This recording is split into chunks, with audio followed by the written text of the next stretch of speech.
Bem, pessoal, vamos então para a parte 2 aqui da nossa aula de microscópio óptico. Vamos ver agora as partes do equipamento e as suas funções, né, de cada parte aqui, tudo bem? Então a gente tem um microscópio aqui embaixo esquemático, né, uma fotinho, com várias setas indicando as principais partes. Então vamos esquecer tudo isso, vamos uma por uma, tá? Primeiro, a gente pode separar o microscópio óptico em duas partes, a mecânica e a ótica. A parte mecânica é aquela que atua como suporte ou faz movimentos, né, do microscópio, e a parte ótica é a parte que é suportada pela mecânica e é composta pelo conjunto de lentes responsável por fornecer a imagem final ampliada que a gente quer do nosso objeto. Então é a lente condensadora, a lente objetiva e a lente ocular. Tudo bem? Vamos ver cada uma por parte, deixando claro aqui que o óptico é laranja e o mecânico é roxo para ficar claro. Tudo bem? Então, primeiro, pessoal, primeira nossa aqui é a ocular, que a gente já viu. É onde a gente vai olhar a imagem ampliada. A gente vai colocar o nosso olho aqui, né? Pode ser no formato binocular, que nem está aqui no esquema, ou pode ser um monóculo só. Se for um binóculo, a gente tem a possibilidade, às vezes, de fazer o ajuste de separação entre as oculares de forma que o observador ele consiga fazer análise de forma confortável, né? Que ele consiga ver uma imagem só de forma confortável. Tudo bem? Então é onde a gente vai ver a nossa imagem. Na sequência a gente tem a objetiva, né? Que são essas lentes aqui, que estão nesse revólver da objetiva, que é a lente mais próxima da amostra, né? É a lente que vai dar a primeira ampliação, né? Então aqui a gente tem várias lentes, a gente sempre começa a focar da menor até para não bater na amostra, né? Então a gente foca na menor e passa para maior, geralmente o foco se mantém.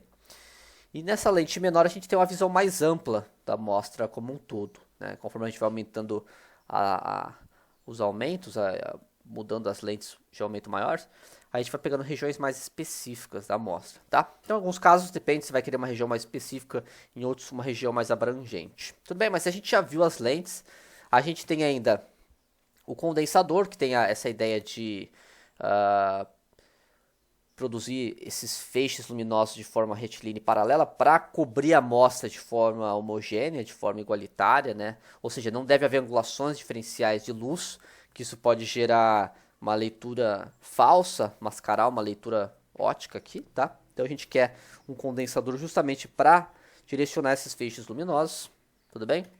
A gente tem, e aqui eu deixo de verde porque ele não chega nem a ser mecânico nem óptico, né? Um botão desliga e desliga para ligar a máquina, né? Geralmente fica atrás da máquina ou embaixo da máquina, do microscópio. O diafragma, que ele vai servir como um regulador da quantidade de luz que vai sair da lâmpada, né? E vai até a nossa amostra, tudo bem? Então é uma abertura que a gente consegue controlar, a gente consegue, por meio de abertura e fechamento, a gente consegue controlar a quantidade de luz que vai entrar nesse fluxo luminoso aqui. Imita muito bem a função da nossa pupila, né? Então, conforme a gente fecha o olho, né, a gente limita a quantidade de luz que entra e deixa mais nítido a nossa visão, certo? Então, a gente quer ver o negócio lá longe, a gente fecha o olho para focar lá longe, né? Pode fazer um pouco isso aqui, pode então, fechando mais esse diafragma, quer ver que aqui ele fica aqui embaixo, né? Porque você vê que a fonte de luz vem de baixo, nesse caso que é o microscópio de transmissão aqui, tá, pessoal? O condensador fica embaixo também. Então aqui é o microscópio de transmissão, não é de reflexão. Mas o, o, de, o diafragma fica sempre próximo ao condensador aqui. Então quanto mais fechado, mais nítido, né? Sempre pensar nesse conceito de miopia, né? Quem é míope aqui deve saber bem o que eu estou falando, tudo bem? Então esse efeito aqui a gente consegue modificar a resolução, a profundidade de campo e até o contraste, né, com essa abertura e fechamento do diafragma. Tudo bem? Uma outra parte que a gente tem aqui, já ainda nessa parte verde, é a lâmpada, que basicamente fornece a luz, a fonte luminosa, né? E a gente pode ter um reostatozinho, né, que permite regular a intensidade dessa luz. Então, a gente pode regular a intensidade da luz com o reostato e a passagem de luz pelo diafragma, tá? Então, é uma luz artificial aqui. E a gente entra aqui na parte roxinha, né? Que é a parte mecânica, o braço, né? O braço Ele é o suporte do microscópio, basicamente é uma função de suporte. E o pé, que é a base do equipamento, né? Funções puramente estáticas aqui. Temos também os tubos, que também é uma função de suporte, ele sustenta a lente ocular. E os revólveres, né? O revólver, né? A gente tem um revólver só aqui com vários objetivos, que ele fixa as lentes objetivas. Então, a gente tem que tomar muito cuidado quando a gente gira o revólver, tá, pessoal? Que às vezes a amostra não está focada, pode ser que bata uma lente na amostra e pode danificar a lente, né? Então, tem que ter muito cuidado. Sempre usou o microscópio, ao finalizar, tira a amostra e deixa na lente de menor aumento para o próximo usuário, tá? Sempre tem essa questão para não danificar a lente. Geralmente quando a gente muda o revólver, né, ele encaixa, né, quando passa para a posição da próxima lente. Então ele dá um clack, ele encaixa, você sabe que está na posição, ele não fica solto assim, né? Ele tem uma posição fixa para análise, né? Conforme a gente vai girando, essa posição vai encaixando e desencaixando conforme a gente gira. Tudo bem? O próximo que a gente tem aqui é a platina, que a gente chama de mesa também, tá? É onde a gente vai colocar a nossa amostra, né? Nossa amostra foi preparada, a gente vai colocar ela ali. Não sei se dá para ver bem aqui, mas tem uma pinça de fixação bem nessa região, que é para manter a amostra estável enquanto a gente mexe essa mesa, tudo bem? Tanto vertical quanto horizontalmente, a mesa tem esse grau de liberdade. A gente tem o chariot, né? O chariot, essa alavanquinha que a gente tem, pode ser do lado esquerdo ou do direito, ou dos dois. Ele permite a movimentação horizontal da mesa no eixo X e Y, né? Então, para frente para trás, para o lado esquerdo e para o lado direito, para a gente poder analisar as diversas regiões da amostra, tá? E, além disso, a gente tem o parafuso macrométrico e o parafuso micrométrico, né? Então, o macrométrico, ele faz o ajuste do foco grosso e o micrométrico, o ajuste mais fino, né? Ele já chega numa maior nitidez. Então, geralmente, a gente começa pelo grosso, né? Geralmente, a gente deixa a amostra bem próxima da nossa objetiva e a gente fica olhando na ocular e vai afastando a amostra da objetiva até chegar no foco adequado, né? Girando esse parafuso aqui. E depois a gente gira esse menorzinho aqui para o ajuste fino, né? Quando a gente tiver achado o foco adequado. Se vocês quiserem, podem entrar nesse site aqui da Deutsche Pons, da University of Cambridge. Eles têm essa figura interativa do microscópio de reflexão, tem também de transmissão. Ao todo você vai clicando aqui, você vai passando o mouse, arrastando, ele vai dando a descrição, mas está em inglês. Mas é legal para vocês verem outros tipos de microscópios aqui, né? E as descrições das funções de um microscópio. Indo aqui já quase para o final da nossa aula, com os tópicos mais rápidos que eu quero abordar. A gente tem a iluminação, tá?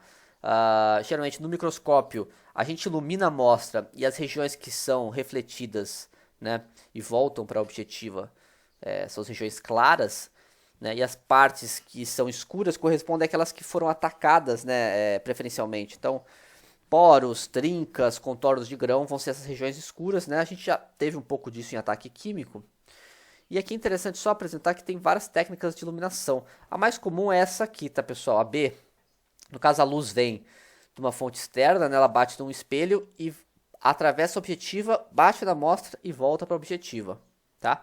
Mas tem outros casos, como o caso do item A aqui, que é uma iluminação oblíqua, né? Então, tem alguns espelhos diferenciados aqui para que ressalte o contraste da amostra. Tem esse caso aqui que a gente chama de campo escuro, então um pouquinho mais complexo aqui, que ele de certa forma inverte, o que era claro fica escuro e o que é escuro fica claro. Então os poros vão ficar brilhantes aqui e a parte clara ela geralmente vai refletir e não vai voltar para a amostra, ela vai refletir para uma outra região. Ela vai acabar se dispersando aqui. Mas o mais comum que a gente vai trabalhar geralmente é esse B aqui, mas saibam que existam outros modos também. Só dando uma passada no microscópio de transmissão, que foi até o que eu apresentei com o condensador aqui embaixo, né? Lembram? A gente usa transmissão quando a gente tem uma amostra muito fina, né? Essa amostra ela não pode ser opaca à luz visível, ela tem que ser transmitida. Então a amostra tem que permitir a passagem da luz através dela, por isso que geralmente ela é bem fina, cerca de 0,5 milímetros ou 500 microns, tá? E aí o contraste da análise da micrografia vai surgir da absorção da luz, né, pelas diferentes regiões nessa amostra, tá? Então usa-se muito aqui para analisar vidro, analisar polímeros em geral, tá? E a ideia é que a amostra seja bem fina, seja uma fatina fina da amostra, então tem que ser utilizado corte de precisão. Às vezes você tem que lixar a amostra, né, sem embutir e colocar numa lâmina de vidro, né? Muito usado, por exemplo, em células de biologia, né? Coloca entre duas lâminas de vidro e analisa. Percebe que o condensador fica embaixo, como eu falei, e um gadget, uma mais que a gente pode ter aqui é a utilização da luz polarizada, né? Consegue algumas imagens aprimoradas que é um pouco mais complexo aqui, pessoal, e aí entra nesse modo de transmissão, é claro, mas começa a envolver propriedades de birrefringência que vocês não viram ainda, tá? Bem como a espessura da amostra, né? E a gente consegue observar algumas propriedades aqui. Então, essa propriedade de birrefringência, de acordo com os grãos e as fases, eles podem ter orientações cristalinas, eles podem ter birrefringências diferentes, a forma como eles reagem com a luz aqui, é uma propriedade ótica. Então aqui, por exemplo, nessa figura A, a animação aqui, está duplicada essa figura, por isso que aconteceu isso. Aqui é luz não polarizada, né? Então, a gente está vendo só os contornos de grãos aqui, mas olha aqui, com luz polarizada já aparece uma cor diferente aqui. Né? Se a gente coloca uma luz polarizada e placa de 1/4 de onda, já fica outras duas cores, né? E vai mudando conforme vai mudando os parâmetros aqui da própria análise. Você pode observar diferentes orientações de grãos ou diferenças, basicamente isso, né? Diferentes na orientação de grão vai gerar diferenças na birrefringência que vai gerar cores diferentes, né? Mas aqui são análises principalmente usadas para polímeros, pessoal. Tudo bem? E por último, só queria comentar sobre a fotografia. Geralmente os microscópios têm um equipamento acoplado aqui, que nem eu mostrei no primeiro slide, né? Nesse caso até um tablet, olha só que moderno, né? Bem recente isso aqui, que você consegue capturar as fotos e até fazer já direto a edição de imagem no computador aqui, colocar a escala, que a gente vai ver na próxima aula, né? Com mais detalhes, medir tamanho de grão, medir tamanho de fase, né? E observar a estrutura, né? Todo esse processo que a gente viu, pessoal, ele é muito utilizado, processo de metalografia, preparação metalográfica, principalmente utilizado para aço e ferro fundido, que é o que a gente vai mais acabar vendo, né? E é o que a gente vai acabar abordando aqui no nosso curso, na próxima aula, tudo bem? Então na próxima aula a gente vai entrar com mais detalhes em algumas micrografias e em alguns aspectos aqui de análise microestrutural, né? A partir da micrografia. Então, basicamente, o que eu queria passar a isso é o resumo rápido aqui. O microscópio óptico é uma ferramenta muito útil para a gente observar os materiais, né? E a gente consegue obter algumas informações importantes, né? Como tamanho de fase, morfologia de fase, tipos de fase. A gente pode utilizar para o campo da biologia, né? Campo da medicina, enfim. A gente consegue, no óptico, uma resolução de até 200 nanômetros ou 0,2 microns, né? Em aumentos válidos de até 1000 vezes, né? Geralmente eles são compostos de 3 lentes principais, 2 de aumento, né, e a condensadora, a objetivo ocular e a condensadora. E tem as partes mecânicas também, tem suas funções específicas aqui. Eu gosto muito dessa imagem no final porque essa lente aqui, ó, 10 vezes, né, a cor amarelinha aqui, indicando que é 10, essa aqui 4 vezes a vermelhinha, às vezes a 5 a vermelhinha. Você percebe que essa aqui tá focada, né, e essa não. Às vezes a amostra vai estar assim, pessoal, uma região vai estar focada, mas adjacente não. Isso é porque a amostra não vai estar plana, tá?